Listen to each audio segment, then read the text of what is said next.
18 kilometre.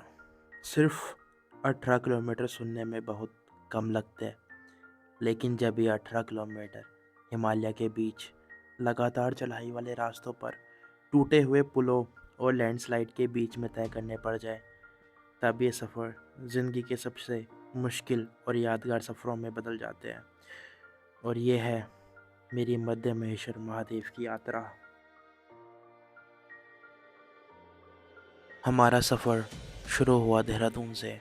Mahadev के दर्शन की इच्छा लेकर हम निकले पंच केदार के एक पवित्र धाम मध्य महेश्वर की तरफ। पहले ही दिन हमने देहरादून से रासी विलेज तक का सफ़र तय किया। पहाड़ों के बीच बसा हुआ ये एक छोटा सा गांव ही मध्य महेश्वर ट्रैक का बेस पॉइंट है। उस रात हमने वहीं पर रुक के आराम किया। इतना लंबा सफ़र करने के बाद रासी विलेज की सुंदरता देखने के बाद सब कुछ मानो गुमसा हो गया था। इस गांव की सुंदरता ही एक अलग लेवल पे थी, मानो एक ही बारी में मन मोह ले, और इतना सुंदर कि बस यहाँ से कहीं जाने का मन ही ना करे। सुबह ठीक 5 बजे अंधेरा भी पूरा नहीं गया था और हम महादेव का नाम लेकर ट्रैक शुरू कर दिया था। शुरुआत में एनर्जी भी थी और एक्साइटमेंट भी। लग रहा था कि आज महादेव के दर्शन हो ही जाएंगे, लेकिन हमें ये नहीं पता था कि आगे क्या क्या हमारा इंतज़ार कर रहा है। फिर हम ट्रैक के पहले गांव गोंडार रुके। वहाँ हमने रुक के ब्रेकफास्ट किया और बस नज़ारे एंजॉय किए। तब तक तो सब ठीक लग रहा था, लेकिन असली ट्रैक अभी बाकी था। और फिर हम उस जगह पहुँचे जहाँ हमको लैंडस्लाइड मिली। मानो ऐसा लग रहा था कि पैर अगर गलत जगह रख दिया तो एकदम फिसल गया और हम खाई में चले गए। और फिर हम उस जगह पहुँचे जहाँ ट्रैक का मेन ब्रिज हुआ करता था, लेकिन वो ब्रिज टूट गया था। उस जगह कुछ लकड़ियों का टेम्परेरी ब्रिज बना दिया गया था। नीचे बहती नदी का शोर, ऊपर हिलती हुई लकड़ियाँ। सच कहूँ, पुल के उस पार जाने में ही डर लग रहा था। हर कदम बहुत संभाल के रखना पड़ रहा था। बस दिल में एक ही तमन्ना थी, किसी तरह ये पुल पार हो जाए। पुल पार करने के बाद ऐसा लग रहा था कि मुश्किल ख़त्म हो गई, लेकिन हिमालय ने अभी अपनी असली रंग कहाँ दिखाए थे।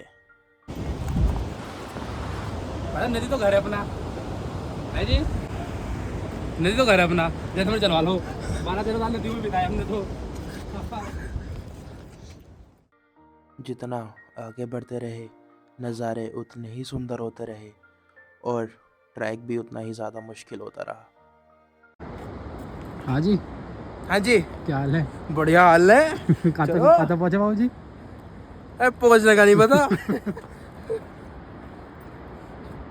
पर एक चीज अगर देखी जाए ना, इन रियलिटी, तो हमने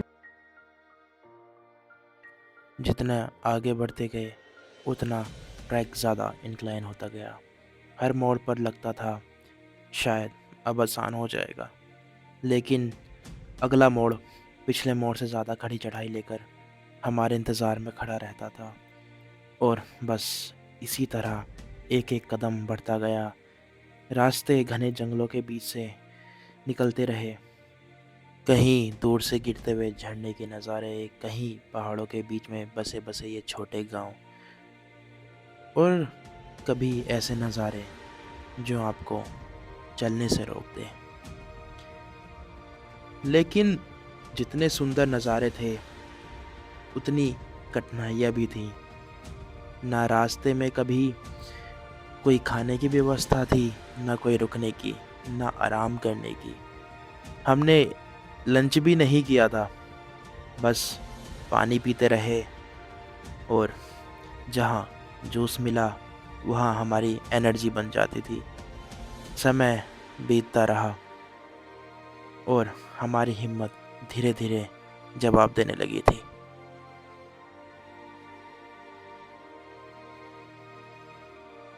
समय बीतता रहा, थकान बढ़ती रही, ट्रैक और ज़्यादा मुश्किल होता रहा और हिम्मत धीरे धीरे जवाब देने लगी।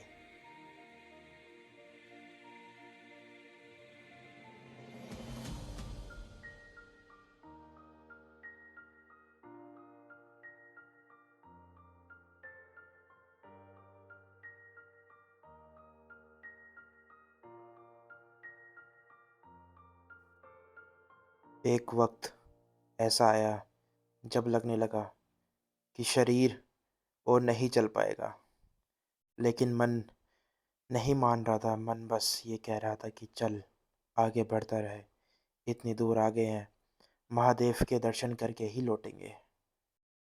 हर कदम के साथ बस एक ही नाम निकल रहा था, हर हर महादेव, हर हर महादेव।